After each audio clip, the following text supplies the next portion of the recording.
শুভ সকাল বন্ধুরা, সবাইকে নমস্কার জানাই। আজকে আরেকটা ব্লগ আমি শুরু করতেছি। কেমন আছেন আপনারা সবাই? আশা করছি সবাই খুব খুব ভালো আছেন, আর আমরাও সবাই খুব ভালো আছি।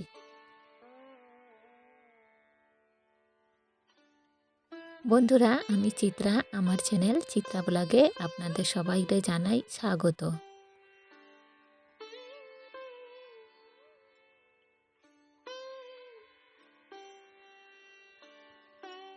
বন্ধুরা, আজকে যখন ঘুমিতে উঠছি তখন ঘড়িতে বাজে হলো সকাল 5টা 5 মিনিট। তো আমি তো আপনাদের সামনে ঘড়ি ধরায় দেখায়ও দিলাম যে কটা বাজে।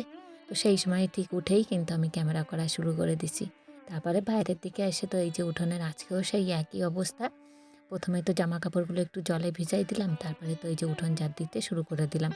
আর কালকেও রাতের বেলা প্রচণ্ড বৃষ্টি হয়েছে, যার কারণেই কিন্তু এত এত পাতা জড়ো হয়েছে। আর শুধু বৃষ্টি না, বৃষ্টির সাথে একটু ঝোড়ো হাওয়ার মতো। আর ওই হাওয়াতেই কিন্তু প্রচুর পরিমাণে পাতা টাতা পড়ে না, এই উঠোন বাড়ি প্রচুর নোংরা হয়ে যায়। আর তাই জন্য সকালবেলা উঠে সেই ঘাড় ভাঙা খাটনিটা আর কি শুরু হয়ে যায়। তবু বন্ধুরা, একদিকে শান্তি যে এত গরমের মধ্যে এই যে 2 দিন ধরে যা হোক একটু একটু বৃষ্টি হয়েছে না, আর আবহাওয়াটা কিন্তু অনেকটাই ঠান্ডা ঠান্ডা হয়ে গেছে, মানে তাপমাত্রাটা অনেকটাই কমে গেছে। সকালবেলা উঠে তো শীতও করতেছিল যে কিছু গায়ে দিয়ে কাজ করবো নাকি, তারপরে তো কাজ করতে করতে আবার গরম শুরু হয়ে গেছে।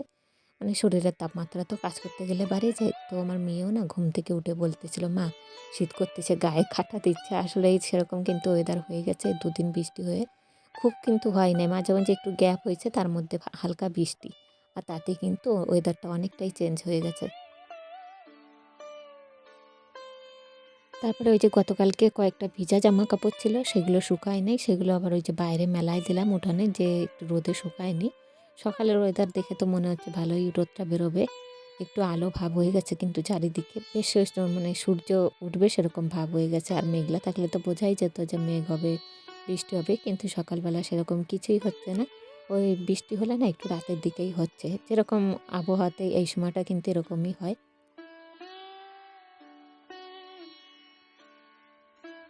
তারপরে বন্ধুরা, বাইরেতে জামা কাপড় মেলায় দিয়ে ঘরে কিন্তু এই যে মোছামুছির কাজগুলো করা হয়ে গেছে, বারান্দা পরিষ্কার করা হয়েছে, এদিকে রান্নাঘরটা পরিষ্কার করে নিছি, তারপরে বড় বারান্দা, উপরে বারান্দা সমস্ত কিছুই কিন্তু পরিষ্কার করে ভালো করে নেতা দিয়ে দিছি। তারপরে চলে আসলাম, এই যে মেয়ে তো এখনও ঘুমের থেকে ওঠে নাই, তবে ওর যে কথাটা আমি বললাম না আগে, তো ঘুমের থেকে উঠেই কিন্তু ওই কথাটা বলছিল যে ঠান্ডা লাগছে। আর এর মধ্যে যে আমি কাজবাজ করছি, এর মধ্যে কিন্তু মেয়ে ঘুমের থেকে ওঠে নাই। তাই আজকে একাই 1 কাপ চা করে খেয়ে নিলাম। আর উঠছি তো অনেকটাই সকালে, ভাবলাম যে ওরে আর সকাল সকাল ডাকবো না, এখন যেহেতু একটু চাপটা কম আছে, স্কুলের চাপটা নাই, সেই জন্য ভাবলাম যে আবার তো স্কুল খুলে যাবে, তখন তো আর আবার ঘুমাতে পারবো না, তার থেকে একটু নিজের ইচ্ছা মতো ঘুমা, যখন উঠবে নিজে ইচ্ছে করেই উঠে পড়বে। তো যখন আমি বাইরে চা খাচ্ছিলাম বসে বসে বিস্কিট দিয়ে, তখন কিন্তু ও ঘুমের থেকে উঠে পড়ছে। তারপরে করে নিয়ে একটু বই বই পড়ানো, একটু গানের রেওয়াজ এইসব করানো হয়ে গেছে মাঝখানে। তো ওইদিকে একটু গানের রেওয়াজ করতেছে, এদিকে রান্নাঘরে আবার একটু আমি রান্নার জোগাড় করতে এসি। তো মাঝখানে ওরা একটু যে ডিম ভাজিয়ে দিলাম, বলতেছিল মা খিদে লাগছে। এটা কিন্তু অনেকটাই পরে সকালবেলা, যেহেতু চা খাবার খাওয়া হয়ে গেছে, চা খাবার খাওয়ার পরে ওই যে প্র্যাকটিস ফ্যাকটিস করতেছিল গানের রেওয়াজ টেয়াজ, তার মধ্যে এই যে সমস্ত রান্নাবাড়া কিন্তু আমার হয়ে গেছে। আর তারপরেই কিন্তু ওরা আমি ডিম ভাজিয়ে দিছি। ভাবলাম যে ওই টাইমটা একটু ডিমটা ভাজিয়ে দিই, একটু ডিম খাওয়াটা হয়ে যাবে। আর কদিন ধরে লক্ষ্য করতেছি ও না ওই সিদ্ধ ডিমটা একদম খাইতে চাচ্ছে না, তাই জন্য একটু ভাবলাম ভাজিয়ে একটু টেস্টি করে দিই। একটু পেঁয়াজ কুচু দিলাম উপর দিয়ে, কাঁচা পেঁয়াজ, আর তার সাথে একটু ওই যে ব্ল্যাক পেপার যে ডাস্টগুলো হয় সেইগুলো একটু ছড়াই দিলাম। তো খেয়ে না বলতেছিল, মা প্রতিদিন যদি তুমি আমার এরকম করে ডিম ভাজি দাও না, আমি প্রতিদিনই খাবো, কিন্তু ডিম সিদ্ধ আমারে দিও না। আসলে ও কদিন আর ডিম খাইতেও বেশি ভালোবাসতেছে না আর কি, মাছ মাংসটা ডিমটা, এখন একটু মাছের দিকে ওর ঝোঁকটা হয়েছে, এখন মাছটা খাইতে চাইছে, কিন্তু মাংসটা আর ডিমটা একদম খেতে চাচ্ছে না। আর বন্ধুরা, বারন্দর বাচ্চা যেহেতু প্রতিদিনই একটা ডিম দেওয়া দরকার, ডিম দুধ কলা এই সমস্ত জিনিসগুলো না একটা বারান্ত বাচ্চার পক্ষে খুবই কিন্তু উপকারী। আর তার জন্য না আমি একটু বুলোয় বেলোয় আর কি পটায় পটায় একটু খাওয়ানোর চেষ্টা করি যখন কিছু খাতে না চায়। তাই ডিমটা যখন দেখলাম যে খাচ্ছে না কদিন ধরে, তো ভাবলাম তো ওর তো একটু তাহলে পুষ্টিতে কম পড়ে যাবে, তার থেকে ভালো দেখে একটা আইডিয়া করে এরকম করে ভাজিয়ে দিই, তারপরে তা একটু টেস্টি করে দিলে, একটু মুখরোচক করে দিলে তারপরে খাবে। তো যতটুকু দিছিলাম ভাজেও কিন্তু ততটুকু ডিম ভাজাটা খাই ফেলছে। তো তারপরে যে রান্নাবান্নাগুলো করছি, আজকে হচ্ছে রান্না করছি ওই ডিমের ঝোল, আলু দিয়ে ডিম দিয়ে একটা ঝোল মতো করছি। আর একটু তেঁতুলের চাটনি, একটু পটল ভাজা আর কয়েকটা ভেন্ডি সিদ্ধ দিছি। আর ব্যাস ওইটুকুতেই কিন্তু আজকে খাওয়া হবে দুপুরবেলা। আর বন্ধুরা এই যে আমি যে এত রান্না করি না, এই রান্নাগুলো দেখা যায় যে এত রান্না কিন্তু খাওয়ার মানুষ খুবই কম। সবাই অল্প অল্প খাই, কিন্তু আমরা লাস্টে দেখা যায় সব তরি তরকারি কি যা রান্না হয় তার অনেকাংশেই থাকি যায়, মানে আমরা খাওয়ার পরেও। বন্ধুরা রান্নাবাড়া প্রায় আমার ওই ৯টা বাজে, তার মধ্যেই কিন্তু সমস্ত কিছু হয়ে গেছে। তারপরে না এই যে এই কাজ শুরু করলাম, টেবিলটা একটু নোংরা হয়েছে, টেবিল ক্লথটা চেঞ্জ করতে হবে। আর মেয়েটা যখন জল টল খায় না, ওই টেবিলের সামনে জলের পটটা বসানো আছে, তো সেইটা থেকে জলটা খায় আর ওই টেবিলে জলগুলো ফেলে। তো সেই করে করে না টেবিলগুলোটা অনেকটা ভিজে হয়ে গেছে, আর ভাবলাম না আর নোংরাও হয়ে গেছে একটুখানি। তো ভাবলাম আর দেরি করে লাভ নেই, চেঞ্জ করে দিই আজকেই। তো সেইটা একটু চেঞ্জ করে একটু সুন্দর করে গোছগাছ করে রাখলাম। আর তার সাথে একটু ট্রেটা সাজায় রাখলাম, যেহেতু ট্রেতে ওই জিনিসগুলো থাকে। এই যে একটা গ্লুকন-ডি আছে, একটা জলের জাগ আছে, একটা গ্লাস রাখি জল খাওয়ার জন্য, তার সাথে একটা নুনের জার আছে, আর তার সাথে আমার একটা ওষুধ, মায়ের একটা ওষুধ, মানে এই সমস্ত জিনিসপত্রগুলো এইখানে রাখি দিই। আর বন্ধুরা টেবিলগুলোতে একটা চেঞ্জ করে আর একটা পাতায় দিলাম। আর কি হয়েছে এর মধ্যে আর একটা জানো টেবিল ক্লথ আছে আমার, সেই টেবিল ক্লথটা না কদিন ধরে হয়েছে খুঁজে পাচ্ছি না। এখন জানি না কি হয়েছে, কোথাও ঢুকে আছে না কি করছি নিজেও জানি না, মনে নাই আসলে কি হয়েছে। আর ওই টেবিল ক্লথটা অরেঞ্জ কালার ছিল, এত সুন্দর একটা মন মতো জিনিস। আর এই জিনিসগুলো না এই ধরনের টেবিল ক্লথ, তারপর বেডশিট বলুন, এই জিনিসগুলো না ওই যে হাতে করা, তো হাতে সুতো ওই যে কি কাঁথা স্টিচের যে কাজ করা, ওইগুলো না অনেকটাই কিন্তু দাম নেয়।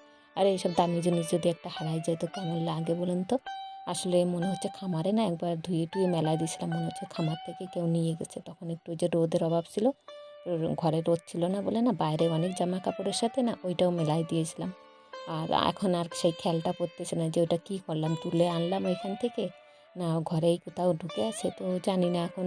আর সেরকম করে উপর উপর খুঁজেছি কিন্তু পাই নাই কোথাও। তো এখন দেখা যাক, যদি খুঁজতে খুঁজতে কোথাও বেরোয় তো কপালটা ভালো, আর যদি কেউ নিয়ে গেছে তাহলে তো আর খুঁজে পাবো না। এরপরে বন্ধুরা রান্নাঘর তো রান্না টান্না কমপ্লিট হয়ে গেছে, কয়েকটা এঁটো বাসন বেরোয় গেছে। এঁটো বলতে ওই যে রান্না টান্না করছি একটু সগড়ি, তারপরে সকালের ওই যে চা খাওয়ার জিনিসপত্রগুলো, কাপ প্লেট কয়েকটা রয়েছে, তো সেইগুলো একটু বার করছি। আর তার সাথে জলের বালতিগুলো বের করে রাখলাম। এরপরে না একবার এই ধোয়া পয়লা করে জল টল ভরবো, তারপরে হচ্ছে নিজে স্নান টান করবো। তো মাঝখানে এই যে দিদিভাই এসে আমাদের ঘরে দুধ দিতে, যে দিদিভাই দুধ দেয় আমাদের প্রতিদিন, তো সেই দিদিভাই, তো সেই দিদিভাই দাঁড়াইয়ে একটু দরকারি কথাবার্তা বলছিল। তাই এখানে একটু থামতে হলো, আমারও একটু কাজের পিছনে পড়লাম তার জন্যে। আর বন্ধুরা বেশি করে আমার কাজের সময় যদি কেউ আসে পড়ে না, আমার ভীষণ বিরক্ত লাগে, যে কাজ করার অসুবিধা হয়। কেউ আসলে তার সাথে তো না কথা বলে থাকাও যায় না, আর কাজও করতে পারবো না, এমনই পরিস্থিতি হয়ে যায়। তখন কিন্তু কাজের সর্বনাশ হয়ে যায়। বেশি করে কি অসুবিধা বলুন তো বন্ধুরা, এই যে সকাল সকাল রান্না বাড়া সমস্ত কাজ কিন্তু নিজের যত তাড়াতাড়ি পারি সমস্ত কিছু সারি টারে না, তারপরে বসা হয় এডিটের কাজ নিয়ে। আর এই সময়গুলো যদি আমরা নিজে না বার করি না, আর কিন্তু সময়ও পাবো না এডিট করার। আর তাতে কিন্তু একটা দিন ভিডিওর মিস যাওয়া মানে অনেকটা ভিউজ ডাউনে আসা, মানে চ্যানেলটাই পুরো ডাউনে আসা। তো এই সমস্ত মাথায় থাকে, তো আর সেই সমস্ত কাজের জন্যই কিন্তু সমস্ত কিছু তাড়াতাড়ি করে করতে হয়। আর যত তাড়াতাড়ি সারবো ততই কিন্তু নিজেরই মঙ্গল, আর না হলে কিন্তু নিজেরই অমঙ্গল। আর তাই জন্যই একটু ওইসব বিরক্ত লাগে, যে সেই আর কি গল্প করার সময়টুকু এখন কারোর সাথে নাই, এমনই অবস্থা। আর মাঝে মাঝে তো আমার বাবার বাড়ি মা বাবা, তাদের কাছে তো ফোন আমার করাই হয় না, বেশি করে মাই ফোন করে, ওখান থেকে আর কি মা বাবাই বেশি ফোন করে। আমার যখন সময় পাই না, খুব অল্প রেয়ার ফোন করা হয় মার কাছে বাবার কাছে। তো আমার মা বাবাও যেহেতু ব্যস্ত থাকে কাজের মধ্যে, ওদেরও কিন্তু সেই সময়টুকু নেই। তবে তার মধ্যে তো একটু আত্মার সম্পর্ক, যেহেতু একটু খোঁজ খবর নেওয়াটা খুবই জরুরি ব্যাপার এগুলো। আর নিতেও হবে, একটা দায়িত্ব কর্তব্যের মধ্যেও পড়ে, সে ওই দিক দিয়েও হয় আর এদিক দিয়েও হয় দায়িত্বটা। তো কি হয় মাঝে মাঝে না মা বাবার কাছে ফোন করতেও ভুলে যাই। আর বেশি করে হচ্ছে সময়ের খুবই অভাব। আর এত অল্প সময়ের মধ্যে এত কিছু কাজ করা, তারপরে সমস্ত কিছু বাগানো, সংসার সামলানো, সব দিকে সামলাই না, সত্যি বন্ধুরা একদম কিন্তু হাতে সময় নেই। আর আমাদের জীবনের সময়টাও কিন্তু বড্ডই কম। কখন যে কার কী অবস্থা হবে আর কোথায় কে থাকবে, এই নিয়ে না প্রচুর চিন্তা, যে হঠাৎ করে যদি কারোর কিছু অসুবিধা হয়ে যায়। আর এখন একটা চিন্তা সবসময় মাথার মধ্যে ঘোরে, ছাদ ধারে এমন না হঠাৎ হঠাৎ লোকের মানে মানে কি বলবো, একটা দুর্ঘটনা ঘটে যাচ্ছে না, কোনো জলজ্যান্ত মানুষ হয়তো রাস্তা দিয়ে হাঁটে যাচ্ছে, তারও হঠাৎ মৃত্যু হয়ে যাচ্ছে। তো এই চিন্তা ভাবনাগুলো না প্রচণ্ড ভাবায় আমারে, যেহেতু এখানে মা বাবা একা একা থাকে। তো একটা কুচিন্তা সবসময় মনের মধ্যে আসে। তো এইভাবেই কিন্তু চিন্তার মধ্যে সমস্ত দিনগুলো কাটাতে হয়, সারা দিন রাত।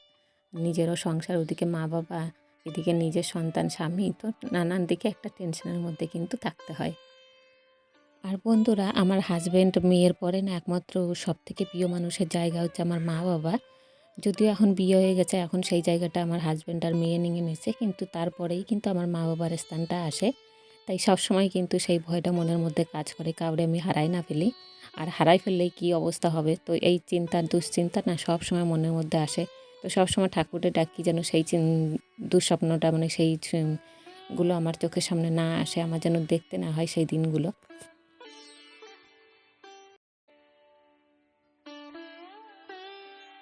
আর বন্ধুরা, আপনারা হয়তো অনেকেই ভাববেন এইগুলো আবার কেমন ধরনের চিন্তা, মেয়ে হয়ে কেন মা বাবার সম্বন্ধে এইসব চিন্তা ভাবনাগুলো আপনি করেন, এগুলো তো খুব খারাপ।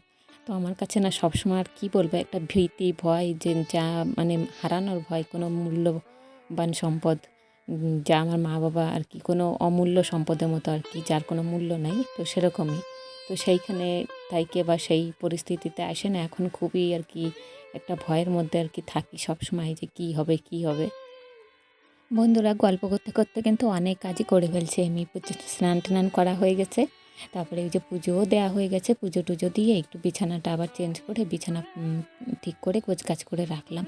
তার সাথে একটু নিজের একটু কেয়ার করলাম, ব্যাস তারপরেই আবার কাজ শুরু করলাম। এই যে কিছু বাসনপত্র ওই যে ধোয়া হয়েছিল, আর সকালে কিছু বাসনপত্র সব ওই যে ঘরে এনে একটু জল ঝরতে রাখিয়ে দিলাম বারান্দার এক কোণে। তারপরে এগুলো একটু বিকালের দিকে না যখন সময় পাবো তখন তুলে রাখবো গোছগাছ করে রান্নাঘরে রেখেতে। তারপরে এই যে একটু মুড়ি নিয়ে বসলাম। এইদিকে মেয়েও কিন্তু তখন খাইছে, বললাম মা তুমি স্নান করে নাও, তোমার সাথে খাবো। তো ওরে আগে একটু মুড়ি মাখাই দিলাম একটু চক দিয়ে। এরপরে আমি না ভাবলাম যে একটু কাজ আছে, এই দুধটা একটু গরম করতে হবে, কেননা ও স্নান করবে, তো মেয়ে ওই মুড়ি টুড়ি খেয়ে স্নান করতে যাবে। এবার স্নান করার পরে তোর একটু দুধ খাইতে দিই, তো দেরি হয়ে যাবে দেখে আমি আগে ভাবলাম আগে দুধটা জ্বালাই দিই, তারপরে নয় দুধ জাল দিয়ে তারপরে নিজে একটু মুড়ি খাবো। তারপরে বন্ধুরা, দুপুরে সেরকম আর কিছু আপনাদের সাথে শেয়ার করলাম না। তারপরে ওই খাওয়া দাওয়া, এডিট করা এসব থাকে আর কি।